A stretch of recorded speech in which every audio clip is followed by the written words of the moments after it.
Posta a conclusione del tempo liturgico di Pasqua e dopo le grandi solennità Ascensione, Pentecoste e Trinità, la celebrazione odierna ci porta a meditare in profondità il mistero della nostra redenzione, l'Eucaristia. Il senso globale della festa odierna può essere espresso con le parole dell'antifona dei secondi vespri. Mistero della cena, ci nutriamo di Cristo, si fa memoria della sua passione, l'anima è ricolma di grazia, ci è donato il pegno della gloria. La liturgia della parola consegna un messaggio unitario, quello dell'alleanza di Dio con l'uomo. Di tale messaggio le tre letture mettono in evidenza un aspetto peculiare. Nell'Antico Testamento l'alleanza era legata soprattutto alle condizioni del patto. Nel Nuovo Testamento essa è dipendente soprattutto dall'Eucaristia. Gesù è nel contempo il sacerdote e il mediatore della nuova alleanza. La prima lettura è uno dei testi classici della teologia dell'alleanza. Il brano che leggiamo descrive il rito dell'alleanza del Sinai stipulata tra Dio e il popolo eletto. Mosè è l'intermediario tra i due contraenti del patto. Il momento culminante dell'alleanza conclusa tra Dio e il popolo fu l'aspersione dell'altare e del popolo con il sangue delle vittime. Allora Mosè, scrive l'autore sacro, prese il sangue e ne asperse il popolo dicendo: ecco il sangue dell'alleanza che il Signore ha concluso con voi sulla base di tutte queste parole. I due contraenti dell'alleanza, cioè Yahweh e il popolo, per mezzo di Mosè sono uniti simbolicamente con l'aspersione del sangue della stessa vittima. Il sangue, elemento divino, unisce le due parti in un vincolo sacro, crea la comunione più stretta. L'alleanza di Yahweh con Israele diventerà il rito tipico per ogni altra celebrazione di alleanza nell'Antico Testamento, ma anche il Nuovo Testamento vi si ispirerà per la comprensione del sacrificio di Gesù Cristo. La seconda lettura fa un confronto serrato tra il sacrificio offerto ogni anno nel giorno dell'espiazione dal sommo sacerdote del Tempio di Gerusalemme e Gesù. Il sacrificio di Gesù Cristo è immensamente superiore. Esso è unico e incommensurabile, poiché si tratta di un sacrificio di espiazione dei nostri peccati. Si tratta di un sacrificio dell'alleanza nuova e definitiva tra Dio e gli uomini. Il brano evangelico è il racconto della cosiddetta istituzione dell'Eucaristia, cioè della celebrazione della nuova alleanza, della nuova Pasqua. Il racconto è inquadrato dall'annuncio del tradimento e dalla predizione del rinnegamento per mostrare come il Cristo si dona proprio ad una comunità che è sempre aperta al tradimento e all'infedeltà.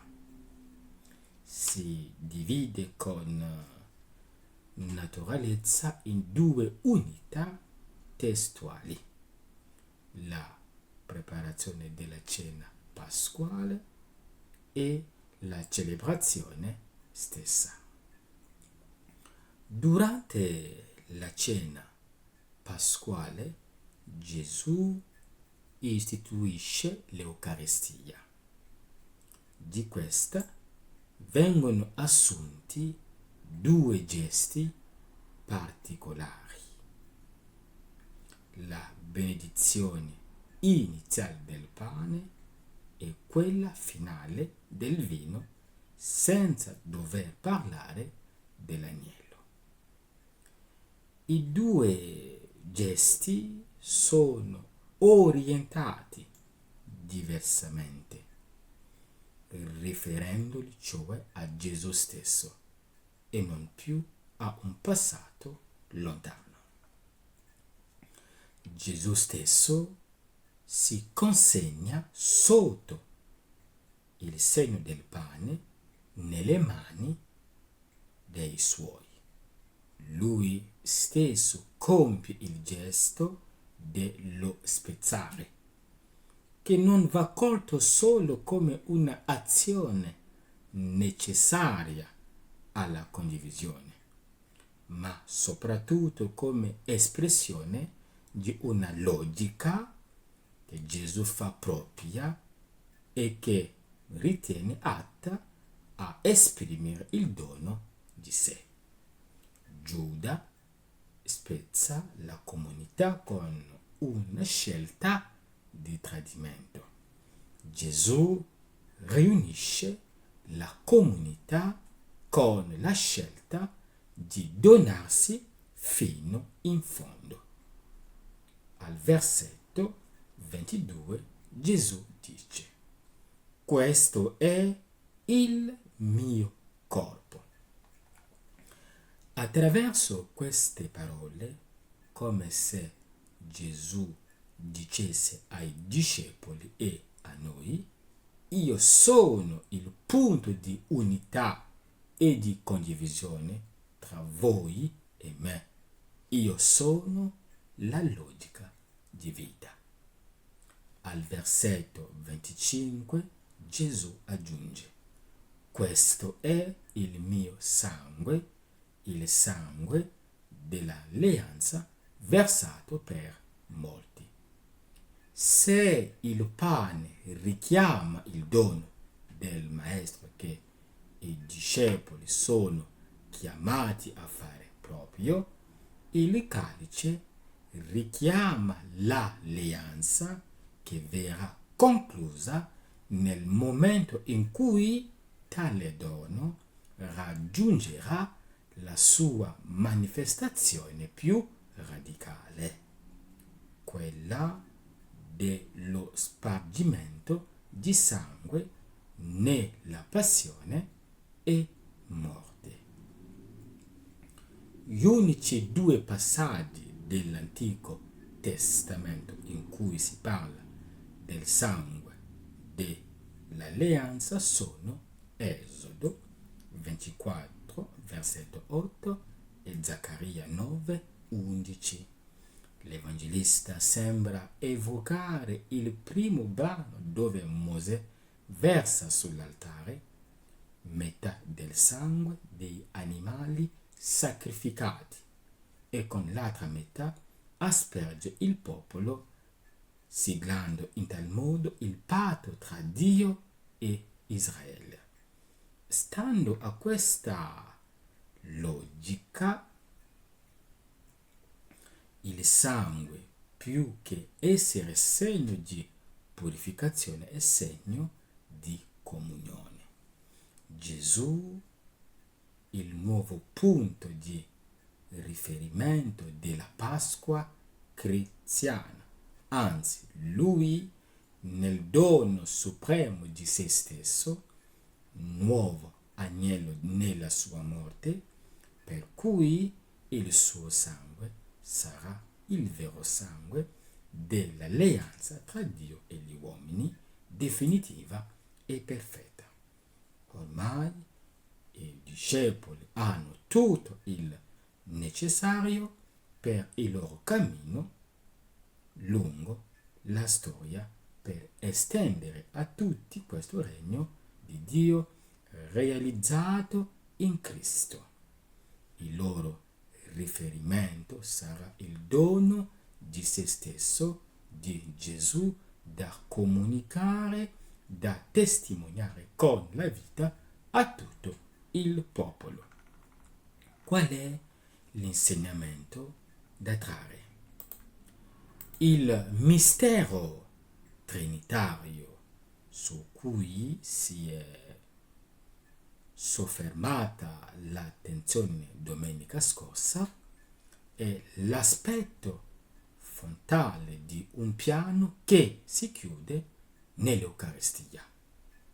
C'è un arcobaleno che li unisce e senza cui non si coglie l'aspetto unificante. L'alleanza non può che avere una unica risonanza.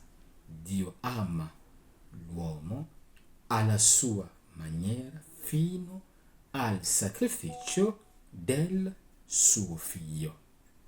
Gesù è nostra alleanza.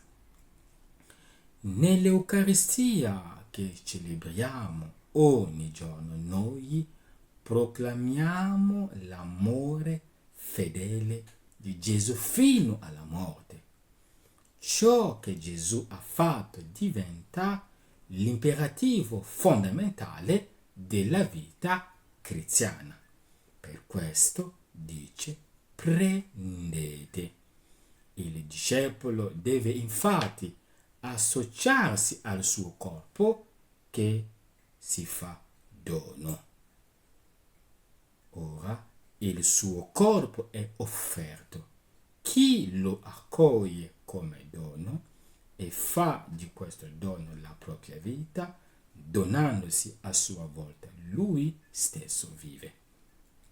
Chi non lo accetta come dono e non si dona, continuando a vivere di se stesso e dei propri criteri di egoismo, lo tradisce come Giuda. Non sa discernere il corpo di Cristo. A che cosa ci chiama questa domenica? Oggi c'è l'invito ad essere un ostensorio credibile dell'amore di Cristo. Attraverso l'ostensorio noi vediamo Gesù che si dona a noi. L'Eucaristia è la presenza reale e visibile di Gesù in mezzo a noi. Oggi porteremo Gesù in processione. Egli camminerà tra la sua gente con gli occhi vigili in cerca di Zaccheo, della Maddalena, dei lebbrosi, dei malati, dei bisognosi di riconciliazione. Cosa ti resta da fare? Non ti resta che oggi coniugare il verbo portare. Portiamo Gesù nei nostri ambienti e immergiamolo nella quotidianità della nostra vita. Vogliamo che Gesù cammini dove camminiamo noi. Vogliamo che Gesù viva dove viviamo noi. Il nostro mondo deve diventare il suo tempio. Solo così la Chiesa che fa l'Eucaristia diffonderà l'amore di Dio e diventerà più ciò segno e strumento dell'unione con Dio e della salvezza di tutta l'umanità. Ecco il nostro impegno. Buona domenica